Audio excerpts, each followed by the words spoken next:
11th, 2019 to order. If you'd please stand and join me for the Pledge of Allegiance.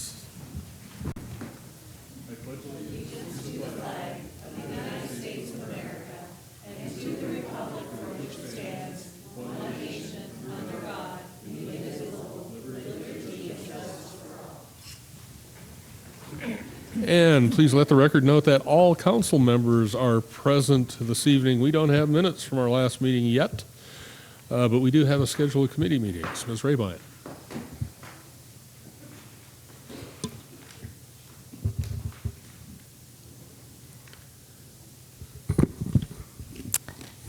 Thanks. So next week, Monday, is a holiday. It's President's Day, and the City Council won't be meeting, so we're scheduling committee meetings for 2 weeks. Tonight, starting off with the 13th of February, which is this coming Wednesday.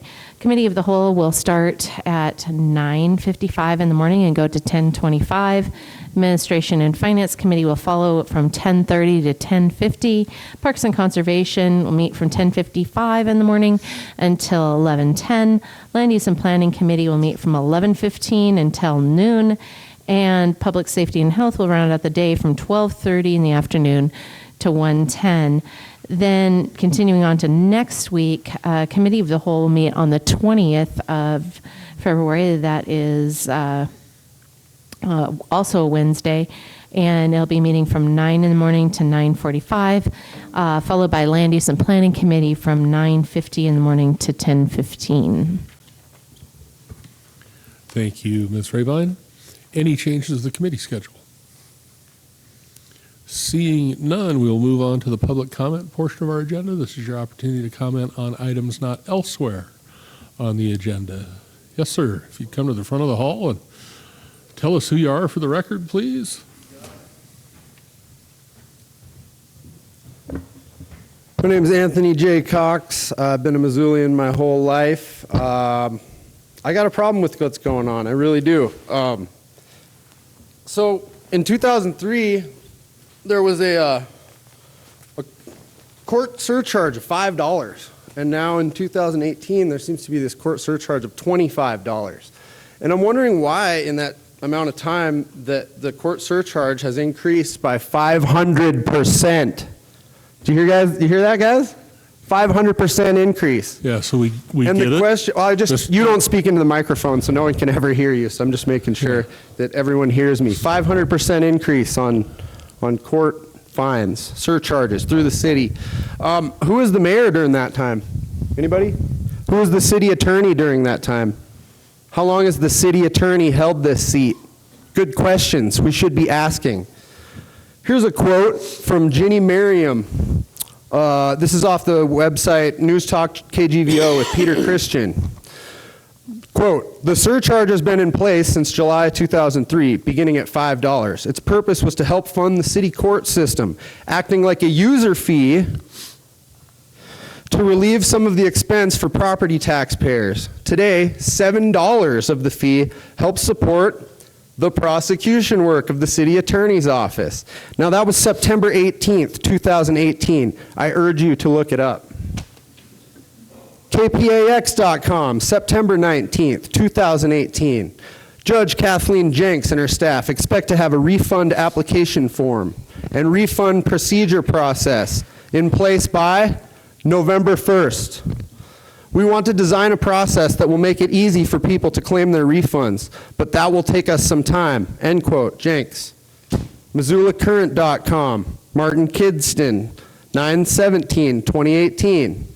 And this is a quote from Dale Bickle, the city's chief administration officer. Quote, "We'll work with the Montana Supreme Court and the Attorney General's office to understand what their expectations are related to refunds." Unquote. My question is, what about the public expectation of these refunds? Have you addressed that? And more quotes from Dale Bickle, the chief administration officer of the city, from the same article. Quote, "Just in the last 5 years, we had 61,000 61,000 transactions under the surcharge.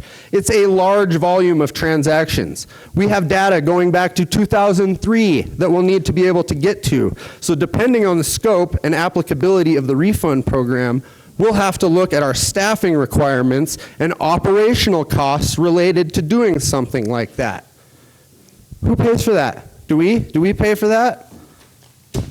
Bickle estimates average annual price. This is an estimate, mind you. Average annual price tag of $220,000 for past 5 years. That's only 5 years. We've been doing this surcharge a lot longer than that. Jim Nugent, the city attorney, made a quote, "There's no negligence here," referring to the potential insurance claim. That's a quote by you. No negligence here. If you're the city attorney and it was deemed by the Montana Supreme Court, the highest court in the state, that these were illegal surcharges done right here in Missoula for all this time, how come you claim, quote, "there's no negligence here," unquote? I don't understand. Please, any one of you, make a comment on this. We are waiting. Thank you. Thank you, Mr. Cox.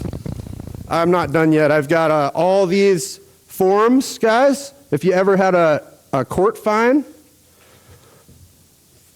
go ahead. They're right here. You can fill them out. They're on the website, but you won't find them. When did you guys post that on the website? Just curious.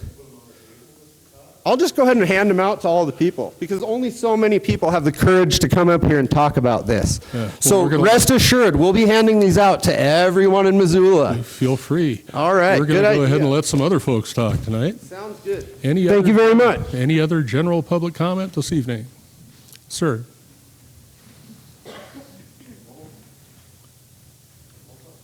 It'll be tough to follow that. My name is Greg Martin, and I live on 1423 Phillips Street.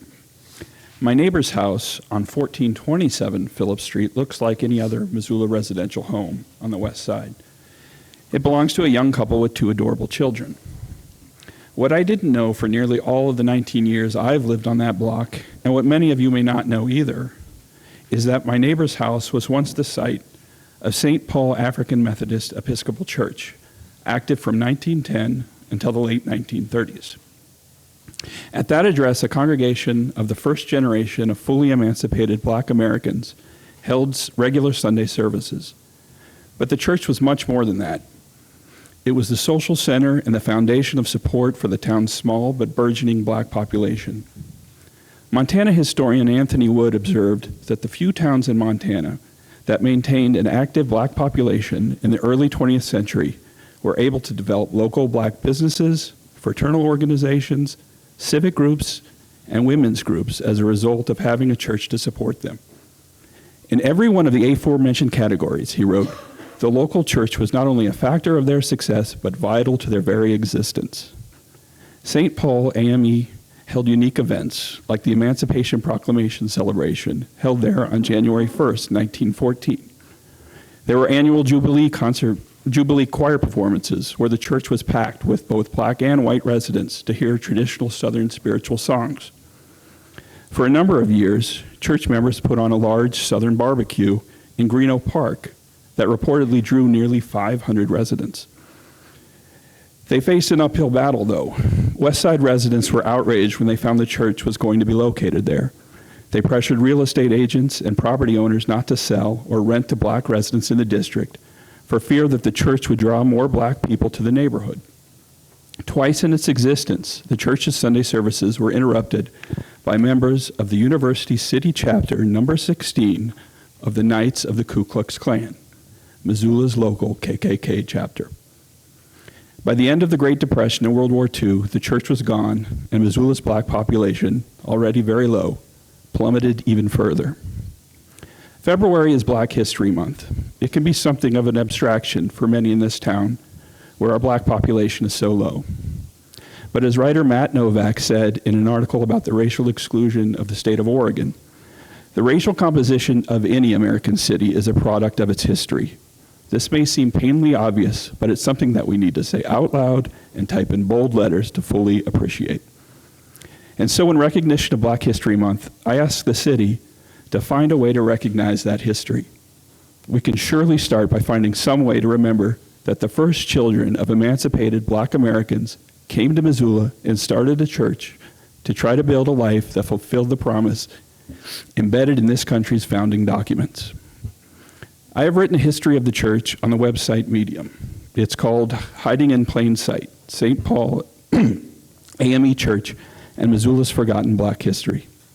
I have emailed a link to this research to the city's historic preservation officer and would be happy to send one to any of you. I urge you to consider finding a way to recognize this institution, its promises, and the challenges it faced in a climate that saw its members as second-class citizens. Black history is American history. It is found not only where there are large numbers of Black Americans, but as importantly, in the places where there are so few. Thank you. Thank you, Mr. Martin. I'd love to see that. If you wouldn't mind sending that along, I'd love to see it. Thank you. Other general public comment this evening? Yes, sir. Hello, Council. My name is Michael Workman. I'm an organizer with the Democratic Socialists of America, Food Not Bombs, and I also work with the General Defense Committee here in Missoula. I'm also a member of Ward 1. I just want to start out by thanking you all for opening up the transfer station for our homeless community here. It's no doubt that could have saved lives this weekend. It was extremely cold, and it was in high use. I specifically want to thank Jordan Hess for working with the bus schedules. It's been really incredible. And Julie Merritt for showing up, and Brian von Lossberg for coordinating, and also Heidi West. And I apologize if I missed anybody who might have been working on the background on this. The shelter, I just want to give a few updates on where the shelter's out. So there's basically been an average number of about 15 to 30 people in use of the shelter throughout the day, peaking at around 45 at night. More people come at night before the bus is leaving. So it's obvious that there's a growing need for this. And we believe that these numbers will continue to grow as people become aware of it. We've already started to see new faces around there. Also, our coalition has been working tirelessly on this issue, and I know some of you have too.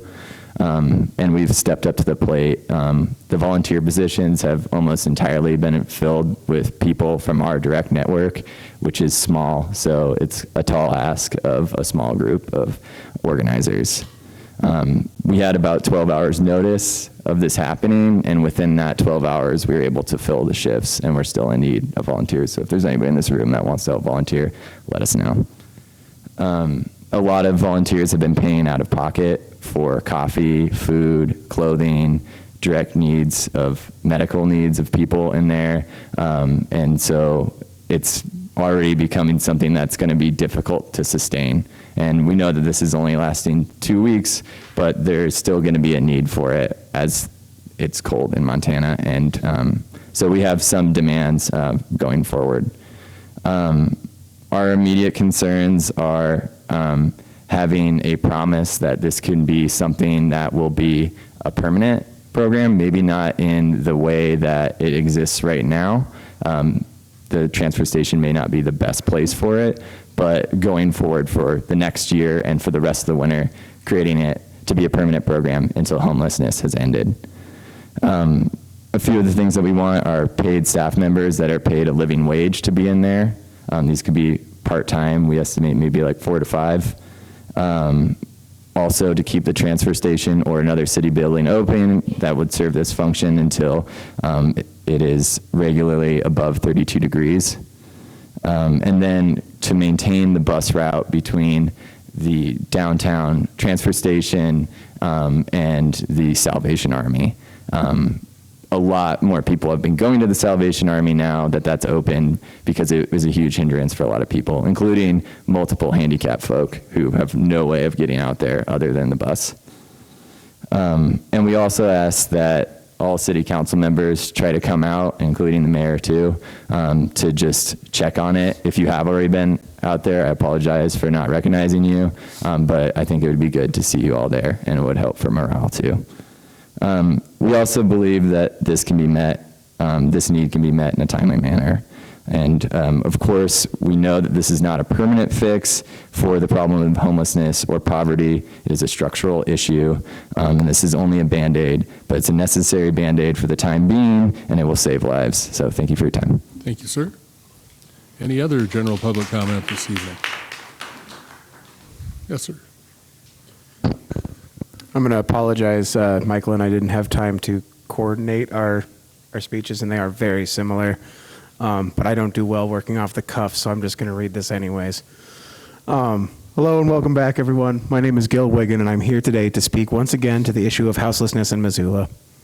I want to begin this by thanking you. Your efforts in the last week to get the bus station warming center up and running has not gone unnoticed by myself and my comrades who have joined me over the last couple months.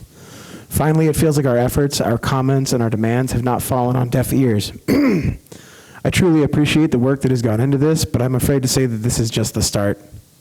I'm concerned that this Band-Aid fix, which is surely what this is, will become the only demonstrable effort that comes to fruition this winter.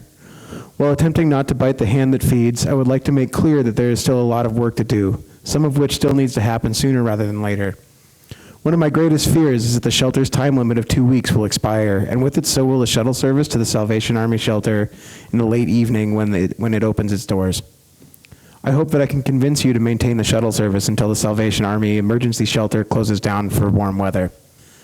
In the case of the remaining time of the shelter, we need volunteers. Ideally, they would be skilled in crisis relief and working with people struggling with addiction, mental illness, and life crisis, or any combination of the three. Though these features would make for an ideal candidate, we can work with less. What I would like to encourage each of you I would like to encourage each of you to take up either a full or partial shift at the bus station over the next week and a half.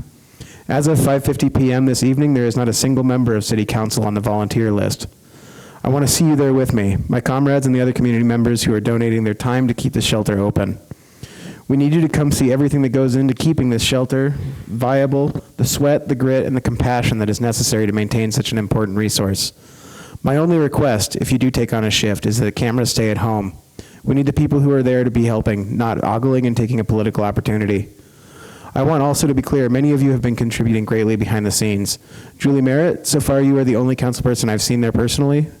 The chili you brought was a hit, and we all appreciate your contribution. Jordan Hess, I want to thank you personally for organizing the shuttle transports through ASUM Transportation, even making an extra trip to the community dinner held at Burn Street Bistro yesterday. I'm sure others have contributed in ways I haven't witnessed personally, but I hope to see more of you there.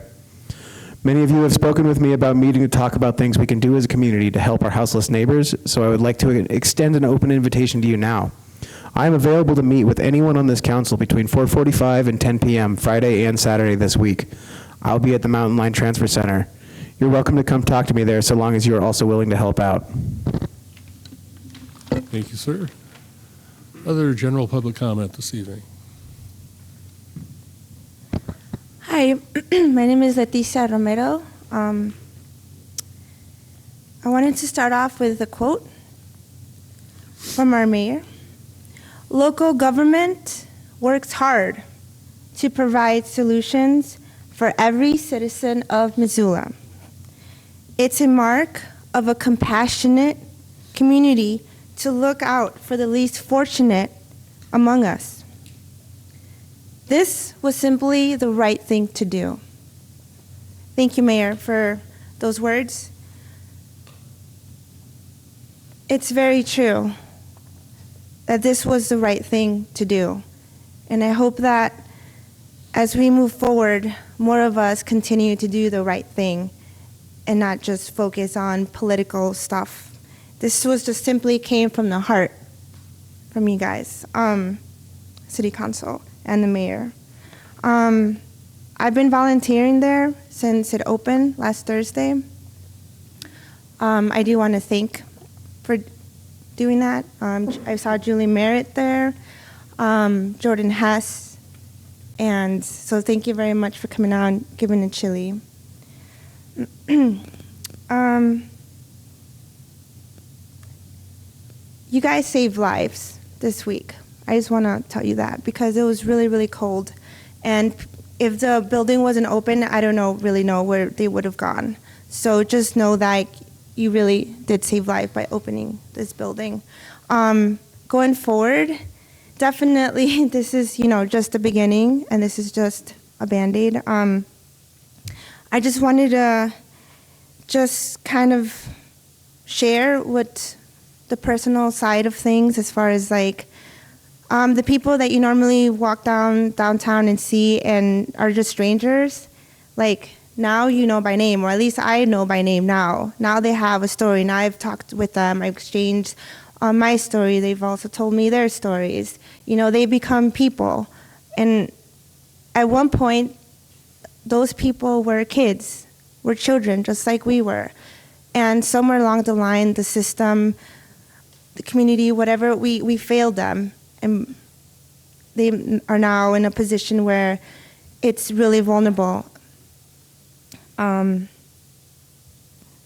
I do want to stress that the community has stepped up, but it'd be nice to have staff, paid staff there, trained people that are able to do and provide a little bit more with needs of people there. I guess, yeah, that's all I wanted to say. But just thank you very much, and definitely going forward, keep doing the right thing, like the mayor said. Local government should do that. And it's a mark of a compassionate community. So, thank you. Thank you, Ms. Romero. Other general public comment this evening? Yes, sir. Hi, I'm Aaron Dale. I came from Kansas City, came up here for college in MSU here.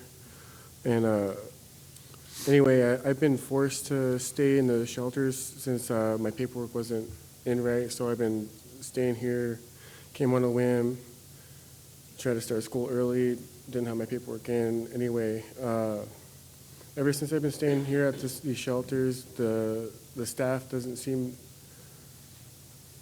seem to be enough staff there to be able to help the amount of people, the ratio per homeless people's in this crisis, and the way it seems like they're overwhelmed, and seems like they're having troubles dealing with these people that are coming to them for help. You know what I mean?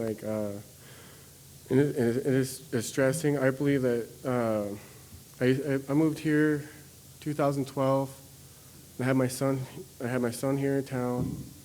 I decided to move my life here. I moved away for about 3 years, came back just December this last year, and then try to get my schooling and then try to restart my life here and continue a life. But when I first moved into town, I guess there's people that were being discriminatory at there's a couple of grocery stores that were following me around. At that time, I wasn't homeless in my mind because I was just coming up here. It was just a brief time staying there, so I just I took it as a temporary thing until I jumped into school. But then it just had a prolonged time. Anyway,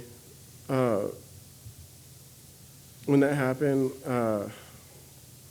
I'm sorry, I got ADHD, so I jump around a little bit. So anyway, from that point, they were following me around the store and making me feel uncomfortable, like I wasn't welcome. It was either because I bought a jacket when I moved up here from Kansas City. It was cheap, whatever. Kept me warm.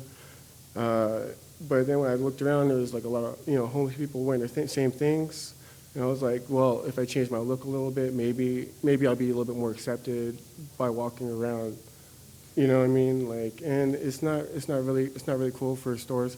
That was Rose Auror's on the South Reserve side, and I was talking to anyway, it so happened to be the store manager there actually following me around. I was like, I'm just looking for a spot to charge my phone so I can get a hold of my family here, so I can start my life here.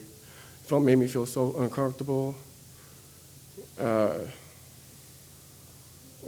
just discriminatory against the homelessness. On top of that was the reason why.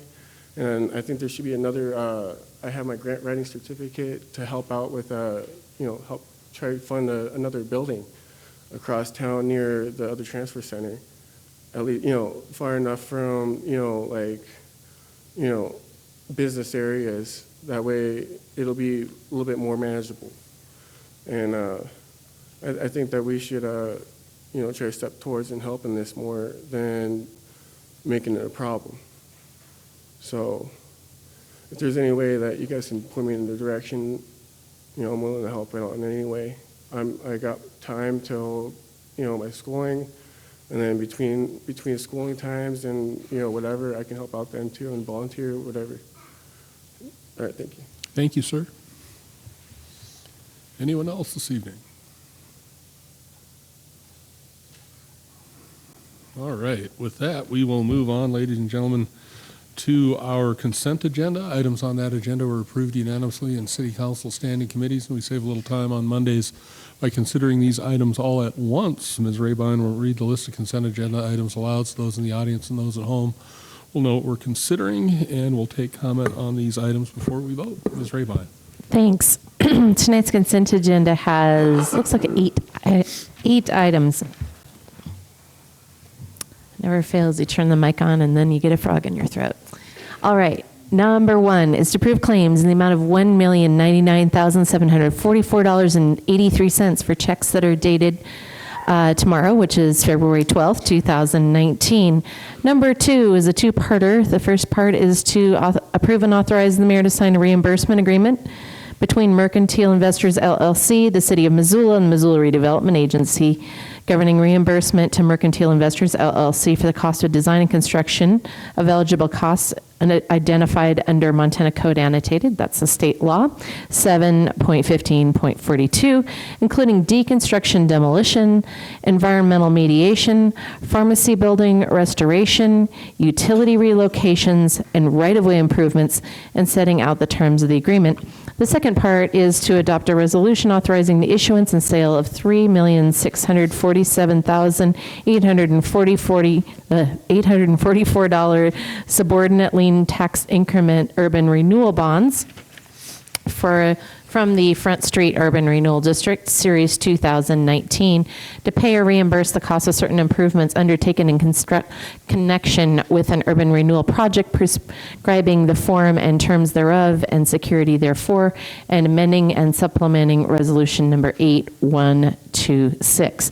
Number three is to set a public hearing for February 25th, 2019 on a resolution amending the annual appropriations for the City of Missoula, Montana as set forth in the fiscal year 2018 budget that amends the total Missoula Redevelopment Agency budget, including increasing revenues by $678,216 and decreasing expenditures by $439,230 in order to recognize additional revenue based on final valuations and mill levies, anticipated bond proceeds, and administrative and project-related revenue and expenditures during the fiscal year, and incorporate ongoing construction projects and bond issues with related debt service that were carried forward from fiscal year 2017.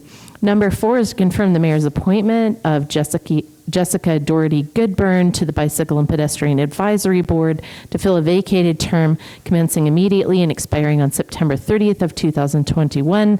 Number five is to confirm the mayor's appointment of Caitlin Hepburn as alternate number two to the city's Board of Adjustment for a term that commences immediately and expires on June 30th, 2020. Number six is to confirm the appointment of James Hoffman as the Planning Board appointed member of the Missoula Consolidated Planning Board for a term to commence immediately and expire on December 30th of 2020. Number seven is to appoint Edward Monig, Charles, Mr. Basson Khan.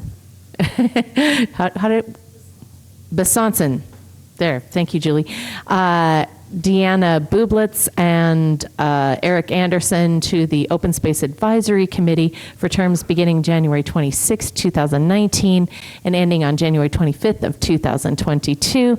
And finally, number 8 is to appoint Mary Sonsella and Elena Hardy to the City County Animal Control Board for terms beginning January 1st, 2019, and ending on December 31st of 2020. Thank you, Mrs. Rabine. Any questions or comments from council members? Mr. Ramos? Thank you, Mr. Mayor. Can you please divide the question so that we vote on item 2 separately? Which items? Oh, item 2 separately. Item 2? Yep. Okay. Thank you. Any other discussion? Anyone in the audience care to comment? All right. With that, we'll have a roll call vote on items 1 and 3 through 8.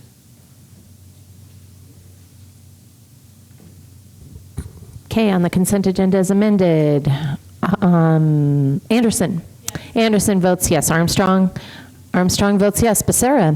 Becerra votes yes. Cares. Cares votes yes. Dabari. Dabari votes yes. Harp. Harp votes yes. Hess. Hess votes yes. Jones. Jones votes yes. Merritt.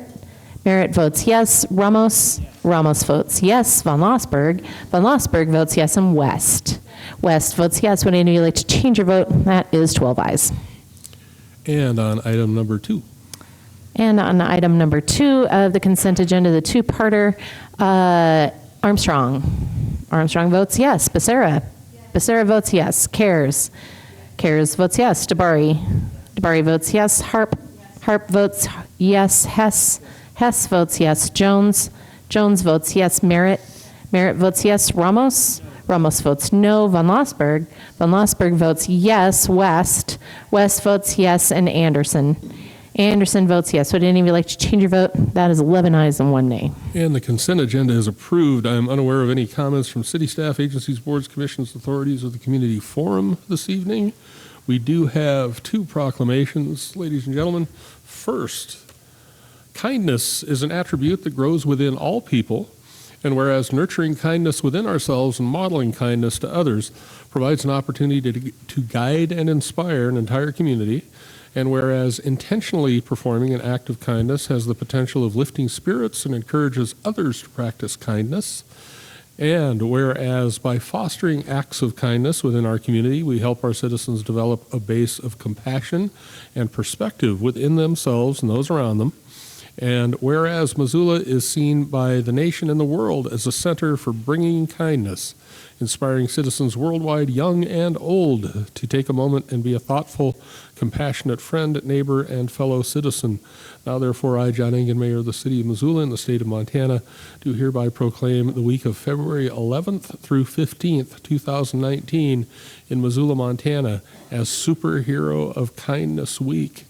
And I feel there are superheroes among us tonight. You can tell by the capes.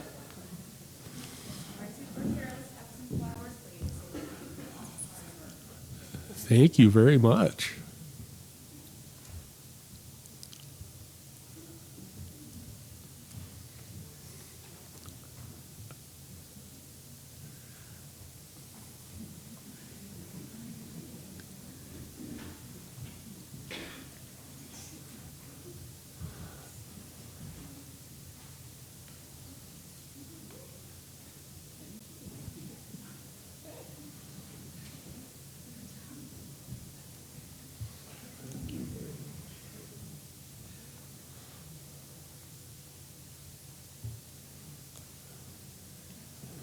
I wouldn't give the attorney two. Thank you.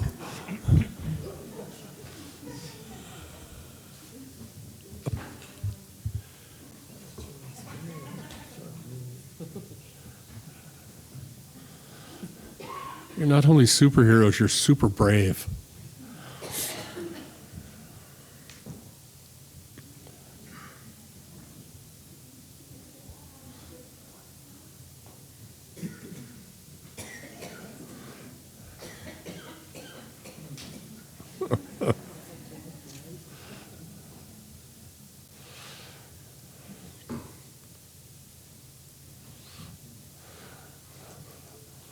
So every year for I don't know how many years now, we've had these lovely flowers delivered by these lovely young people in capes, and they make us happy. Thank you guys for being here and doing that.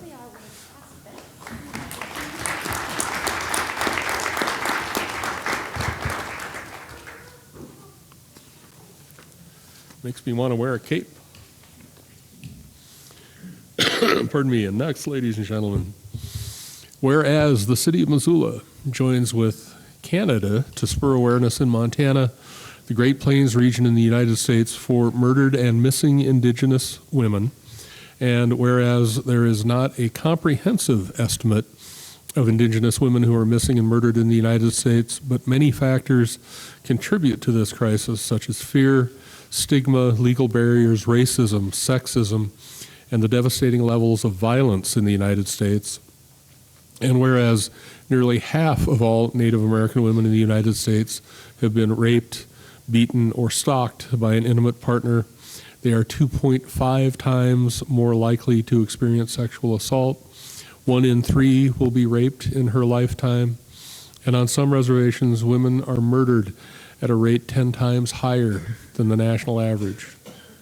And whereas for more than 20 years, there have been awareness-raising efforts in Canada on Valentine's Day, and the Murdered and Missing Indigenous Women Awareness Day seeks to build support by increasing awareness in the United States, and whereas there has been an increase in human trafficking in Montana due to the increased oil activity in the Bakken region, as well as in all areas of the state.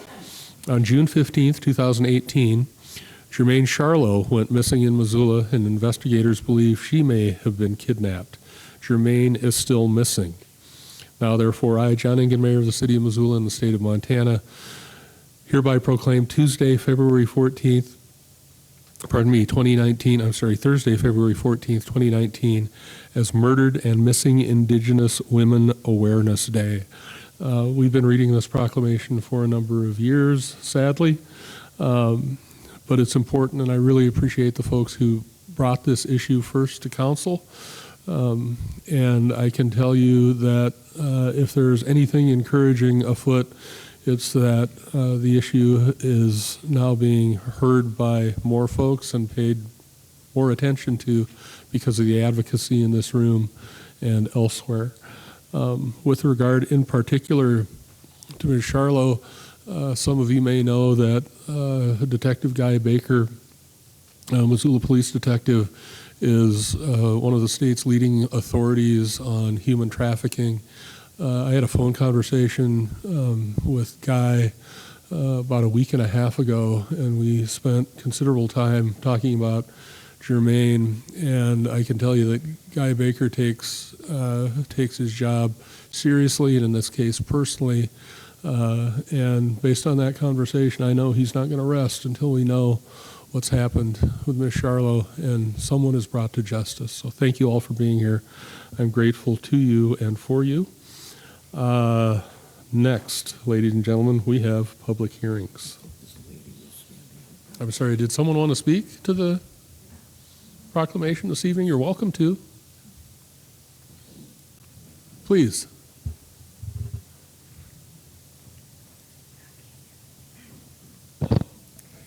Thank you.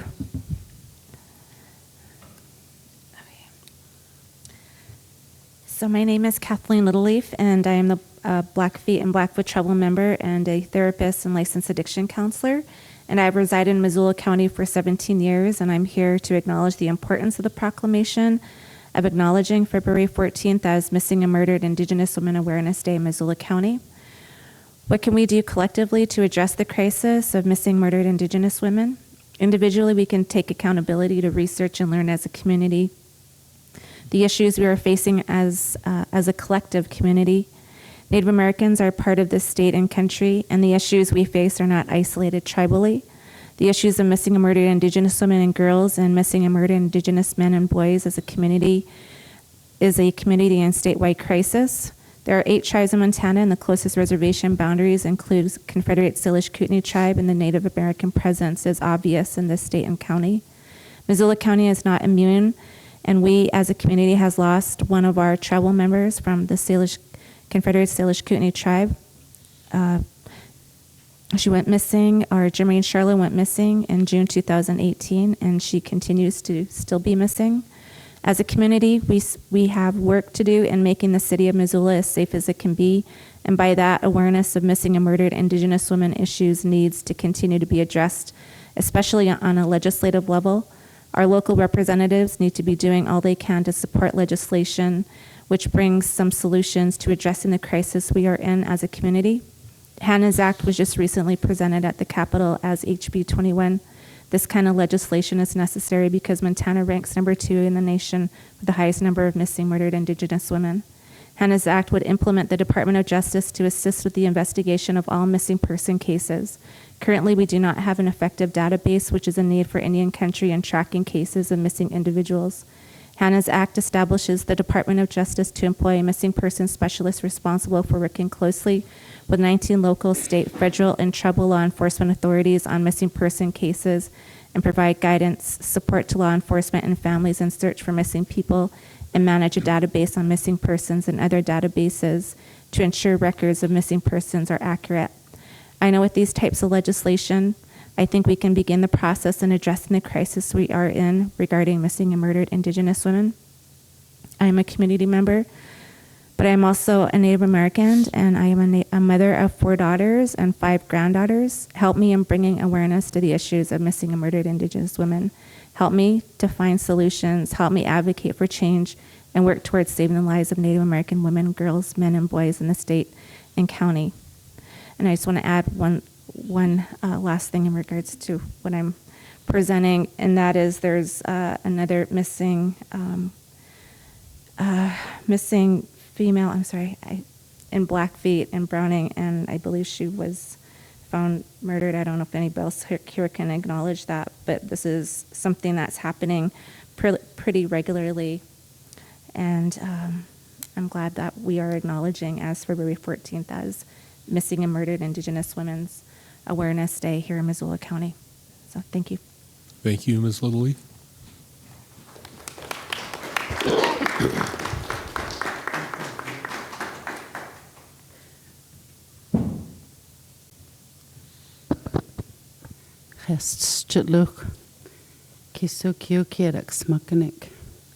It has been more than 20 years. My grandmother was murdered in 1959. I didn't get to know her. And so I thank you. I thank you for your support and for your acknowledgement of this day, and continue to urge each and every one in the efforts. Lemlemch husukul kokani. Thank you. Anyone else?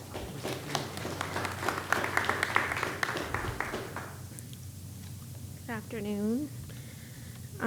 My name is Tabitha Littleleaf, and I'm from the Blackfoot Reservation, and I'm 23 years old and a mother of 2 little girls. My life should consist of worrying about how to provide for my 2 daughters day to day, working, childcare, being a parent, and supporting my children. But I have learned I have to be cautious anywhere I go. Because of my nationality and the color of my skin and being Native American, I am in a position where I have to be wary of who is around me and my children at all times. Being cautious just going to the grocery store, being cautious of parking lots, and being aware of those around me, where from other women who are not Native may not be as cautious. I am cautious because of the statistics. I have heard, or even acknowledging, 1 in 3 Native American women will be assaulted in their lifetime. As we stand here today acknowledging missing and murdered Indigenous women, we are also going missing and we are being murdered. Jermaine Charlotte was the same age as me when she went missing this past June 2018 in Missoula County. She's gone. She's taken from this community literally, and she is still missing. She was a mother just like me. She was the same age as me, and she was Native American like me. Being a young Native American female, I am at risk like Jermaine. We are no different. The only difference is I am here in front of you speaking, and she is not. Jermaine is out there somewhere and she is missed. She is loved. Her children need her. Her sisters and her mother need her like she needs them. We need help from our community to find solutions to keep me and my daughter safe. Prayers for Jermaine Charlo that she'll come home. Thank you. Thank you, Ms. Lilly.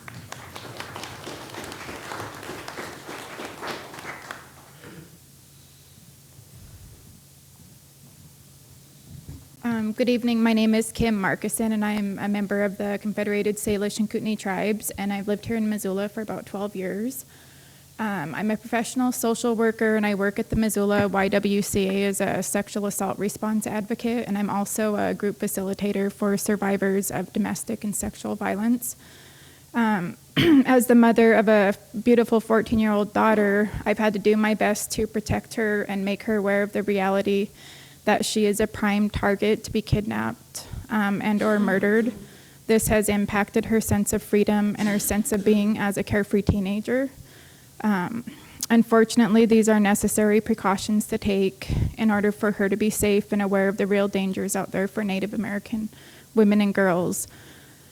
I've also had the opportunity to work with many Native American sexual assault survivors, and we serve a disproportionate amount of Native women because they're more at risk of being sexually and violently assaulted than any other populations. Also, many of the survivors are reluctant to report these assaults to the legal authorities because of the historical lack of response and injustices to Native women. We would like the community as a whole to recognize and acknowledge the reality that we are living in and to work to implement solutions and policies to effectively intervene and protect our Native women. So thank you guys for acknowledging February 14th as Missing and Murdered Indigenous Women Awareness Day. Thank you. Thank you. Pardon me.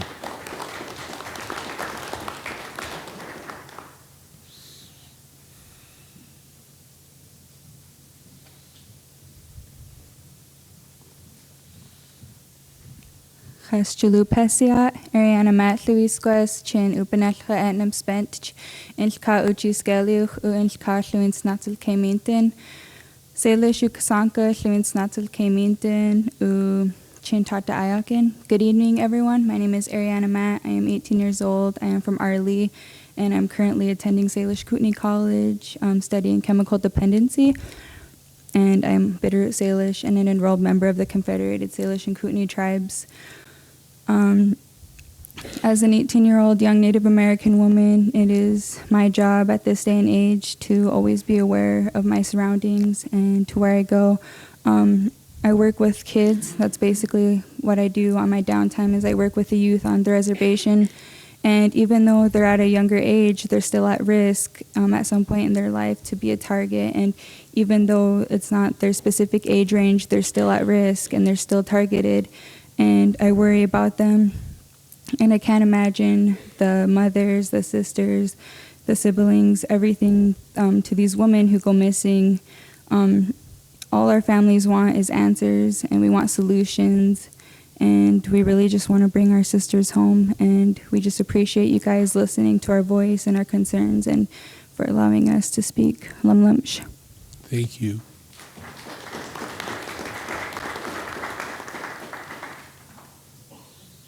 Anyone else this evening? Well, thank you again for being here and telling the story. We really appreciate it. We will move on, ladies and gentlemen, to the public hearing portion of our agenda. State law and our own council rules set guidelines for inviting community comment in a formal way on a variety of issues. Pardon me. Following a staff report, we will invite community comment. Council typically votes on the same evening as a public hearing unless one council member elects to return that item to committee for further consideration. And our first public hearing this evening is on a motion to adopt revisions to the city floodplain hazard management ordinance. And Ms. McNamara has our staff report this evening. Good evening, everyone. Anita McNamara with Development Services. Before you this evening is a public hearing for an amendment to the city floodplain hazard management regulations, which are adopted by reference in Title 18, which is section 18.04020. And this update is to an appendix of that ordinance, which reflects a revised flood insurance study. So for a bit of background on this, the FEMA flood insurance study is the foundation for both mapping and insurance. When a flood study is completed for the National Flood Insurance Program, the information and maps are assembled into a flood insurance study. The flood insurance study report contains detailed flood elevation data in flood profiles and data tables. Missoula County is adopting a revised study in flood insurance rate maps for the Swan River area that will establish base flood elevations.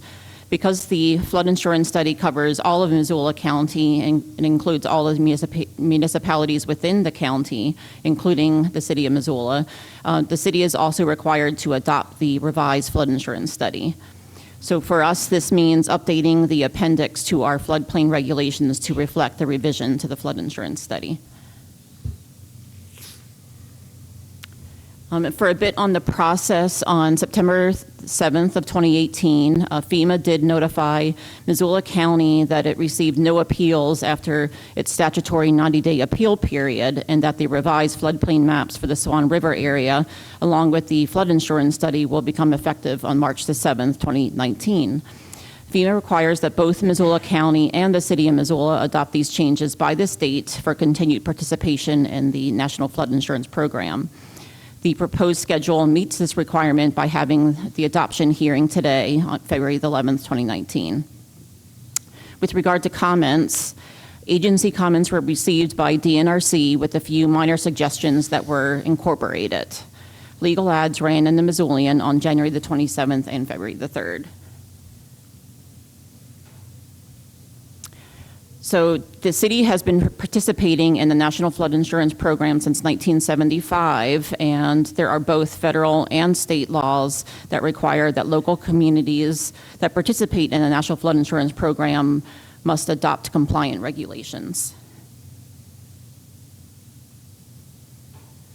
So with that, staff recommends approval of adoption of an ordinance as shown in Exhibit 1, amending Title 18, Section 18.04.020, which is the city floodplain hazard management regulations, to include the revised FEMA flood insurance study by reference in Appendix A, revise and include map panels in Appendix A, and update the title page and table of contents. Thank you, with Ms. that, I'm available for any questions. Thank you, Ms. McNamara. With that, I will open the public hearing on this scintillating topic. Anyone interested in commenting? All right, with that, I will close the public hearing. Are there questions from council members? Ms. Anderson. Thank you, Anita. We talked about this super quickly in committee, but I think it's important on the record at this hearing to say what would be the ramifications if we did not adopt this resolution or If this we update. did not adopt this amendment, we would potentially be in violation of the National Flood Insurance Program and could be suspended from the program, which would mean all of the policy holders within the city of Missoula who have flood insurance could potentially lose that insurance. Additional questions? All right, seeing none, Mr. DeBari. I move that City Council adopt a City of Missoula initiated ordinance amending Title 18, Section 18.04.020, Missoula Municipal Code, the City Floodplain Hazard Management Regulations, to include the revised FEMA flood insurance study by reference in Appendix A, revise and include map panels in Appendix A, and update the title page and table of contents. That motion is in order. Is there discussion on the motion? Seeing none, we've had a public hearing. We'll have a roll call vote. On the ordinance, Becerra. Becerra votes yes. Cares. Cares votes yes. DeBari. DeBari votes yes. Harp. Harp votes yes. Hess. Hess votes yes. Jones. Jones votes yes. Merritt. Merritt votes yes. Ramos. Ramos votes yes. Von Lossberg. Von Lossberg votes yes. West. West votes yes. Anderson. Anderson votes yes. And Armstrong. Armstrong votes yes. Would anybody like to change your vote? That's 12 ayes. And, pardon me, the motion is passed. Our second public hearing this evening is on a request for a subdivision exemption for a family transfer at 6062 Lower Miller Creek Road. And our staff report this evening comes from Ms. Baker.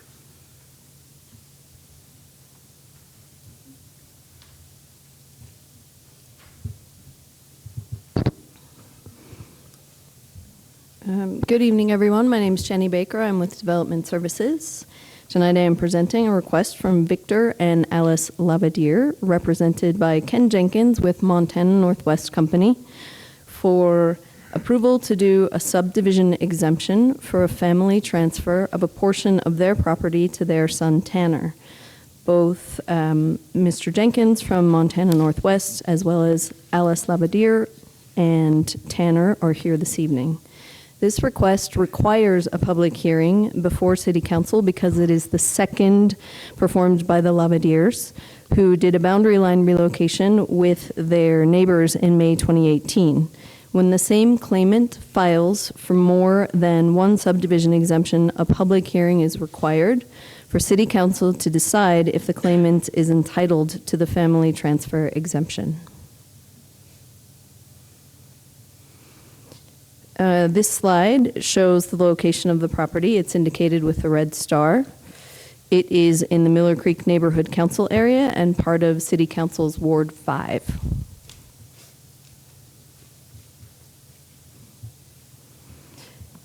This slide shows the immediate area where the family transfer is requested.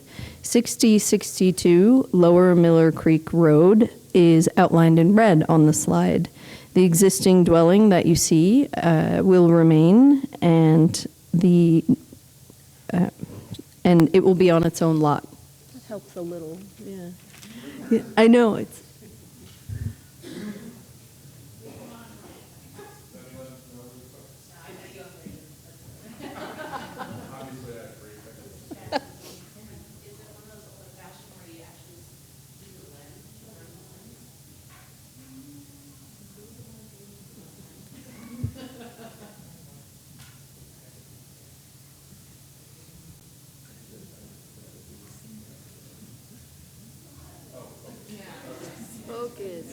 Wait. So good.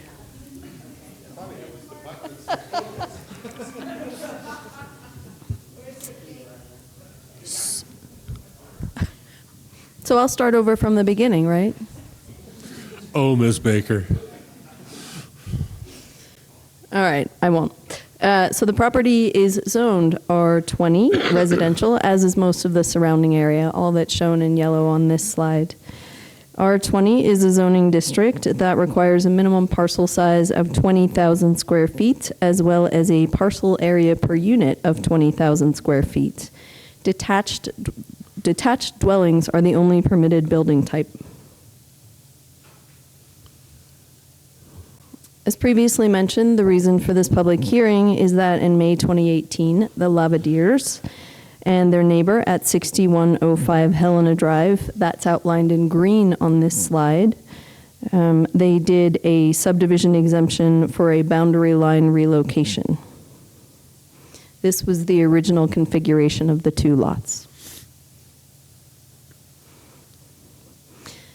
This slide shows the lot that was created as a result of that boundary line relocation request in May 2018. The Lavadiers acquired about half an acre from the rear of the lot at 6105 Helena, plus a flag lot access to Helena Drive. This is the current configuration of their lot. And finally, this shows the family transfer proposal. Essentially, the segment of the lot that they acquired from their neighbor last May is to be transferred to their son. This would create Tract B, as is labeled on the slide, with the existing residents remaining on Tract A. Staff assesses subdivision exemption requests for conformity with zoning, and both of these lots, as proposed, can or do. The new lot will be vacant at the time of creation. So both of them can meet the zoning regulations of the R20 zoning district in terms of lot size setbacks and parking and access.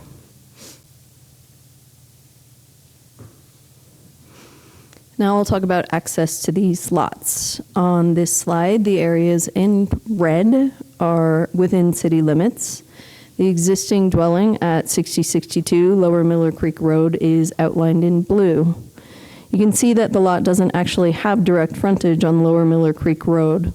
Along with numerous other lots in this area, the access comes from Gustafson Road, which is circled in yellow, and that is a county road easement, as in it is not a public right-of-way. A segment of that road remains under county jurisdiction, and the result is that the houses drawing access from Gustafson Road are using an unimproved roadway that does not meet city road standards.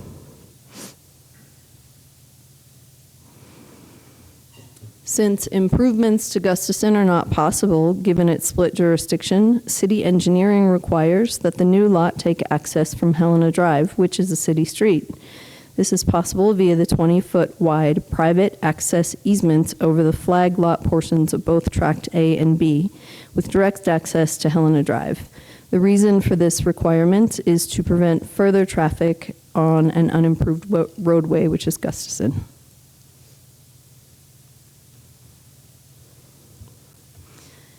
The requirement to access the lot from Helena Drive creates the need to ensure appropriate fire access. In the event of a driveway longer than 150 feet, City Fire requires provision of a turnaround so its vehicles can access and exit a site. The length of the flag for the proposed lot is about 215 feet, so City Fire has required a turnaround be provided on the newly created lot. As I will describe in the proposed conditions of approval for this family transfer, City Fire and City Engineer will both have the opportunity to review the driveway and the required turnaround to make sure they meet fire and engineering standards.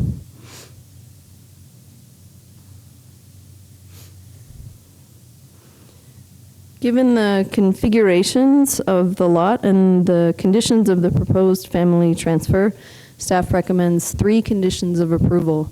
The first one is to have a no access strip to prevent more traffic on unimproved county road easement. That no access strip would be recorded on the amended plat, and it will be along the frontage that Tract B will have with Gustafson Road. The second condition of approval is the provision of a fire turnaround on Tract B. And the final one is a no access strip that prevents Tract A from accessing their lot from Helena Drive. At the LUP committee meeting last week, we had conversation about a possible park or trail dedication across the flag portion of Tract B to get children in the area from Helena Drive and east over to a trail connection with the Maloney Ranch subdivision. The questions that came up were addressed in a memo. The first thing was, with a subdivision exemption, if there could be a review for provision of parkland. Subdivision exemption is exactly that. It is exempt from review for those items such as parkland. The other question was whether, if this were a subdivision, parkland dedication would be required then. In fact, it would not be, because when there is only one additional lot created, no parkland dedication is required. Finally, we looked at road and trail provisions under subdivision, and per recent case law, if a trail were to be dedicated across this lot, it must primarily be for the benefit of the subdivision residents. I also, at the request of Councilmember Jones, spoke with Mark Thane, or rather received a message from him to ask him for his input on this particular item. Mr. Thane said he is aware of this procedure to go through the family transfer. He has no wish to intervene, and he is fine with it going forward. He also said that they are considering other possible trail connections in this area. So with that, the motion before the council is to approve or deny the subdivision exemption for a family transfer request in accordance with state laws provision 76-3-207B for a division made outside a platted subdivision, and also with Missoula City Subdivision Regulations, Article 8, Section 8-040.4E2A1, I. Based on the materials submitted in the application packet, subject to 3 conditions of approval. I'm glad to answer any questions if you have any, and the applicants are here along with their representative. Thank you, Ms. Baker. With that, I will open the public hearing. Anyone care to speak on behalf of applicant this evening? Mr. Jenkins. Thank you, Mr. Mayor, members of the council. Excuse me. For the record, Ken Jenkins with Montana Northwest Company. I'd like to thank Jenny for the assistance through the exemption review process and for a really good staff report. I really can't think of what I would add, except for that we're really here primarily to consider the eligibility of the owners to use a subdivision exemption. And in this case, it's a family transfer exemption. And Alice Lavadier, the owner, is here. Her son Tanner is here. And I would like to give them a little bit of time because I think it's a really neat thing they're doing. Oftentimes in my profession, the eligibility or applicability of the use of the family transfer exemption is questionable. In this case, it's not. It's parents and a neighbor doing a really neat thing for a young guy so that he can get a start with housing in Missoula. So with that, I'd be happy to answer questions afterwards, but I would see if Alice Lavadier would say a few words. Thank you. Thank you, Mr. Jenkins. Hi, I'm Alice Lavadier, and I reside at 6062 Lower Miller Creek. And we moved here 2 years ago. Our son, Tanner, chose Montana as his home about 10 years ago after graduating from high school. Quickly fell in love with Montana, moved to Missoula about 7 years ago. Grew up here, went from a young kid in California, high school, sowing oats, to coming to Montana, breaking away from us a little bit and discovering who he was. Created a family, is married, and is raising his child here. Has a career at RDO, moving up in that company very quickly, and we're very proud of him. My husband and I, Vic, who couldn't be here tonight, had an opportunity to end our careers here and somehow be involved with our first grandchild, Tanner's daughter. So we moved here 2 years ago after securing jobs through the hospitals here, and bought the home on 6062 Lower Miller Creek and quickly became good friends with Ken Carmer next door. Ken's a little older than us, and the back of his property was in a little disarray, and we started just picking weeds, taking our tractor over there, sort of just taking it over without asking him, helping him out. Quickly became a nice little relationship, and he's the one that sort of one day ribbed us and said, hey, what about Tanner? You need him next door.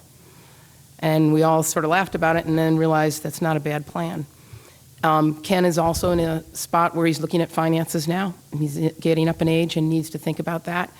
And he approached us with a figure that we knew we wouldn't have to pay for this property, but our son Tanner, with the career that he's established in Montana, would be able to afford this.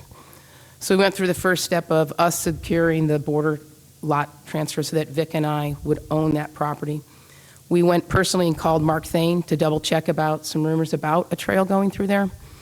We also reached out and spoke to the city attorney for Parks, who does land acquisition for them, prior to us actually purchasing that lot. So we tried to cross every dot of the I's and the T's to make sure before we purchased it that this was a pretty good opportunity for Tanner.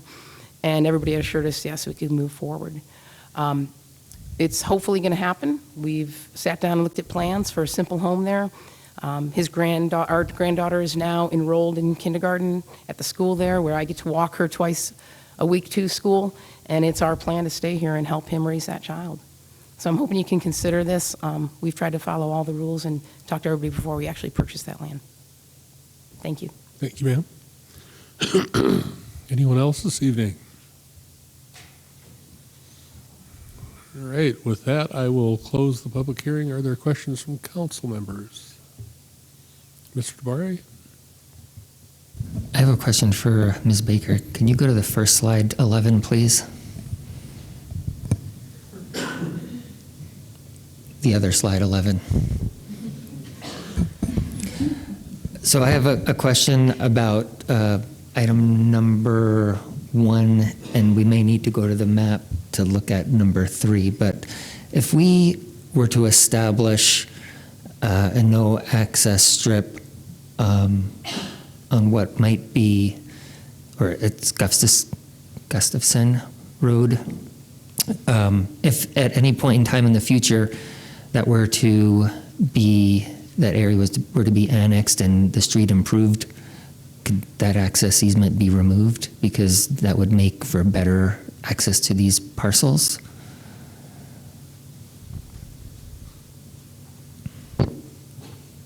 It could be removed in the future if that road were all within the city and improvements were made on it. There is about 30 feet where Gustafson extends along the side of that property. So below that, it is a common area for the Maloney Ranch subdivision, but the access easement could go away if the street becomes improved to city standards in the future.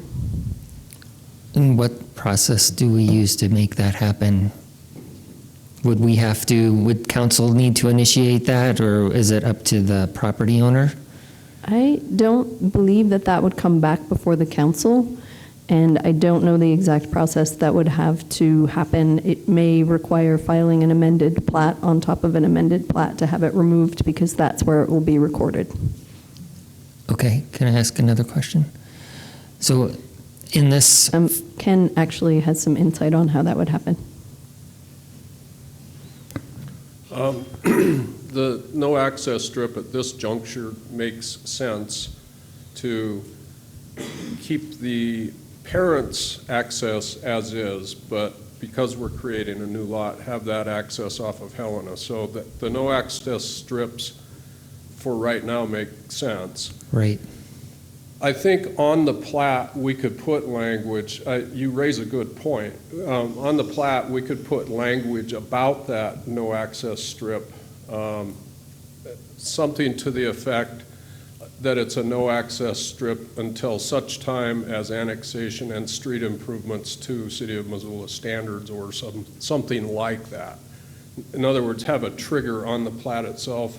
Because I, too, would not want them, for the sake of getting rid of 30 feet of a 1-foot no-access strip, which is really just a line on the map, to have to go back through and file an amended plat. That would be kind of overkill for what the situation is. So I think we could come up with language, maybe subject to the review and approval of development services on this plat, so that when those street improvements are made, that the no access strip would go away.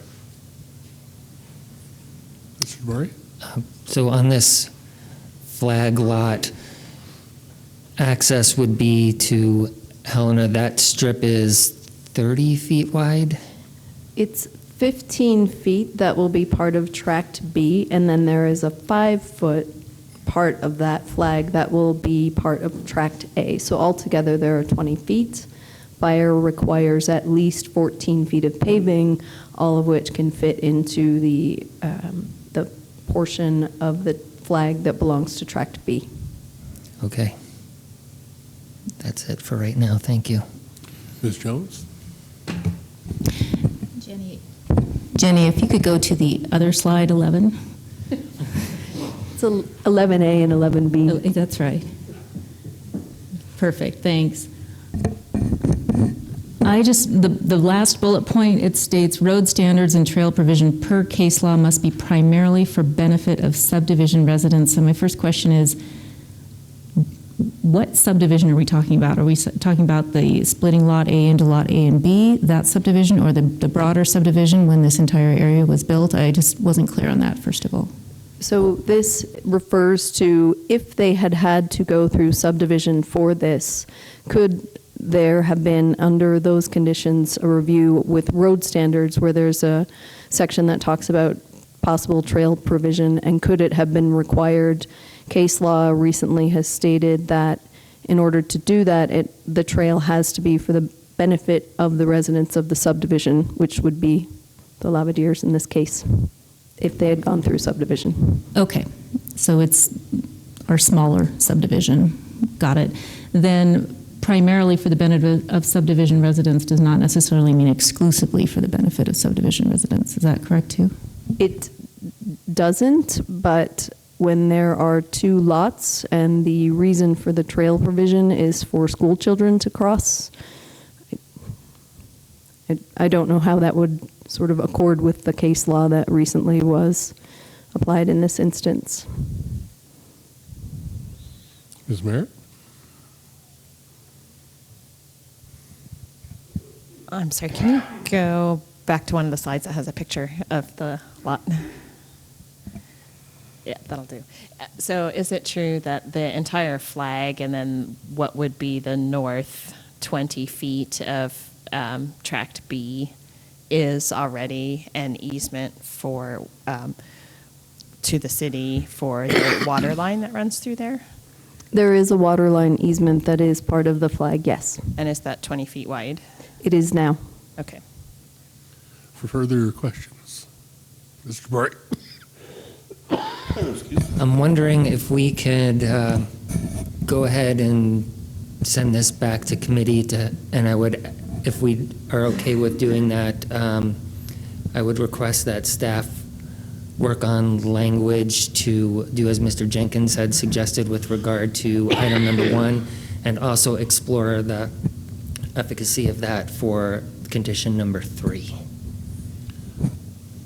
That way we could get some language and have a firmer understanding of how that would apply and potential future treatment of access to these parcels. I would suggest that if staff understands your intent, they could craft that language with your approval tonight.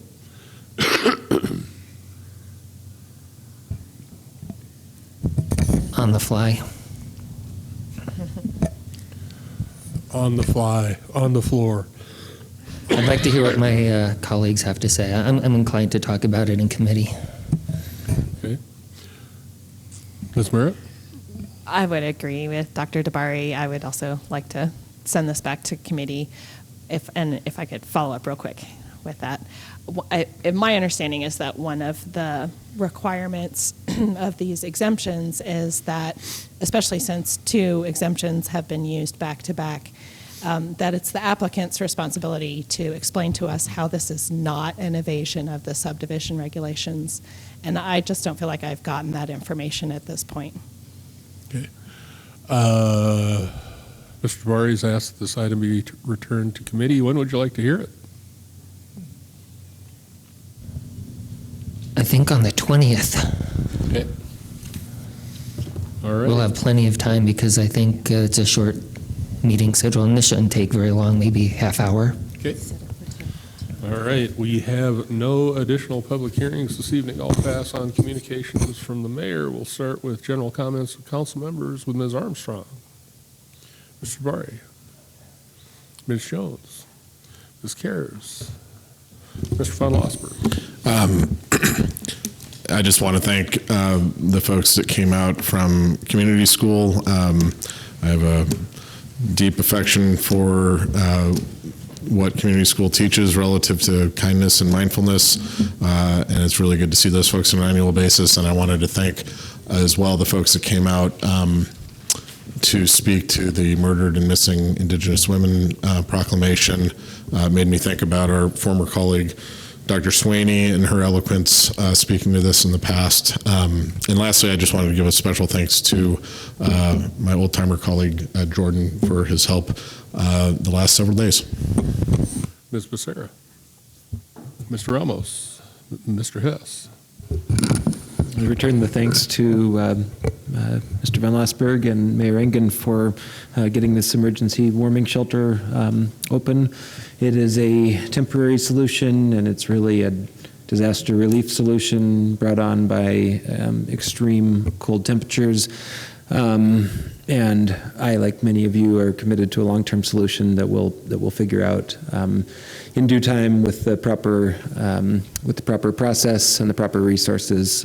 For now, this is the best we can do, and we're doing it. So thanks to everyone who made it happen. Ms. West. I also wanted to say thanks to folks, the mayor and Aaron and Teresa and the folks in the homeless outreach team that are out on the streets and the folks that came and spoke today. And thanks to Jordan and his shuttle to the NMCDC's community dinner, we ran out of food in 30 minutes. And we had to go get pizzas for the rest of the time. So thanks to everyone who showed up to that as well. And hopefully it'll warm up soon. Ms. Anderson. Ms. Hart? Like most folks this weekend, I was resigned to the indoors and got to pass the time watching a film about Mr. Rogers titled Won't You Be My Neighbor? And for any of you who have not yet seen this documentary, I think his lessons of how we treat one another are more poignant today than they were even when I was a little wee one. Ms. Merritt. Thanks. I'll just put my 2 cents in too about the opening up the transfer center for the warming shelter. I am absolutely certain that it saved lives. It was so cold out this weekend. I did have the opportunity to come by and drop off some food, and I could see the folks who were benefiting from that.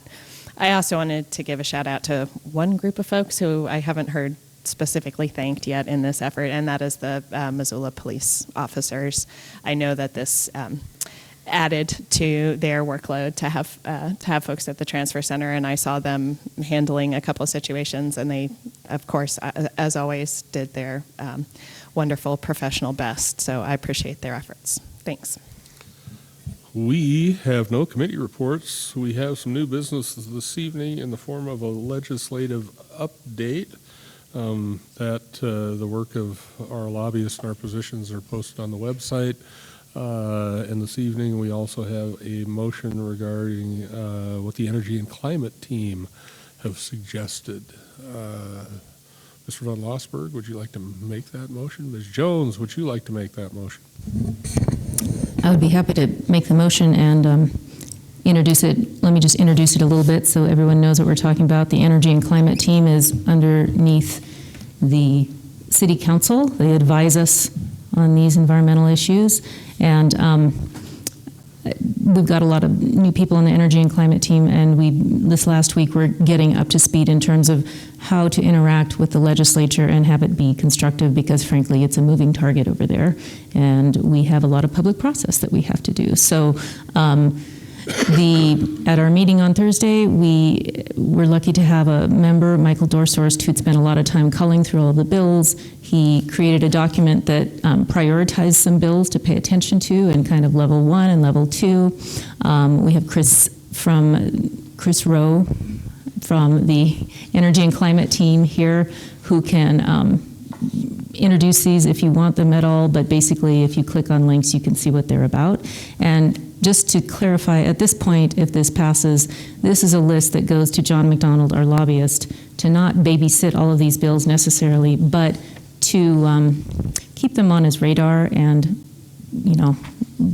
just about all of them will not make it through. Very low percentage, of course, ever go the full distance. But if something gets to a critical point and then we want to weigh in on it, the Energy and Climate team will draft a letter and come to us for new business, and we will vote on it then in terms of more specific policies. So having said all of that, thank you for letting me preface it. Let me read the motion, and then if there's any questions, we can handle those. To direct the mayor to instruct the City of Missoula's lobbyist, John McDonald, to monitor the listed bills as put forth by the Energy and Climate team for the City Council of the City of Missoula, lobby the legislature accordingly, and communicate with the City of Missoula regarding periodic status reports on the listed bills. And from the document that was attached, I think that there are 5 top priority bills: HB 193, HB 314, SB 188, SB 189, and SB 190. And those are really what we'll task John McDonald with letting us know if any of these go forward. And we have Chris from the Energy and Climate team if there's any more specific questions on this matter. That motion is in order. Is there discussion on the motion? Mr. Von Lossberg. Thanks. I wanted to thank the Energy and Climate team, and just add, probably repeating a little bit what Gwen said. The entire list is helpful. We've got scarce resources with our lobbyists, and I think it's prudent to identify a subset of that to specifically get on his radar. Hence, Ms. Jones' mention of 5 of those from the level 1. I think that's an appropriate thing to do. That doesn't mean that I don't appreciate the work and the input on the other ones as well. I just wanted to add a little context to that, but I think it's a smart way to handle it, and I'll plan to support that. Ms. Karras? Have we gotten a response or asked Mr. McDonald his opinion about these bills and how they match with the rest of our legislative strategy? Not yet. Okay, thanks. Further discussion? Yes, sir. My name's Chris Rowe. I'm with the Energy and Climate team, and I'm just here to answer any question that you might have about our recommendations. I think Gwen did a really good job of introducing it, and so I'm just here as a resource to you to provide information on energy and climate. Thank you, sir. Any further discussion? Anyone in the audience care to comment? Oh, I'm sorry, Ms. Karras? Hi, I won't be voting against this, which means I'll vote for it. But I just 2 things. I really appreciate the energy and climate team's effort. Thank you to you and the team for doing this. I think that's a really good idea, and I wonder if we'll see other committees doing this in the future, boards and commissions of council. But I also do wonder how these things will fit in with the larger strategy of the lobbyists, and I wish that we had a response from him before the vote. But it doesn't concern me enough to make me vote no, but I just wanted to mention that hesitation on my part. Thanks. Okay. Further discussion? Ms. Anderson? So I guess a point of clarification on going on what Councilwoman Karras said. My understanding is that we're just directing our lobbyists to say, yes, we support this, but it is not necessarily one of our top priority bills that he would be, doing the full court press, all of the kind of behind the scenes politicking that goes on when we want to fully press a bill. This is just, making sure that we get that we're weighing in as in this case, a proponent of the passage of these bills. Would that be a true clarification? Yeah, this is an incredibly inexact science, and so John will be aware that the city is in support of these, and we'll be adjusting priorities on the fly based on whatever else is before us. I'd like to say that there's an overall strategy. That strategy develops every day as hearings pop up and action is taken. So these will join the list of those items that we're paying attention to, generally support, and John will help us understand whether any of this legislation has legs, what the politics are of them, and we'll, as we do every day, work with John to understand whether we can move the needle one way or another. Further discussion? All right, seeing none, we'll have a voice vote. Those in favor, please say aye. Aye. Opposed? Motion carries. We don't have any other new business this evening unless you all had more on the legislature. Ms. Karras? Thanks. I just love these reports, and so I am taking a moment to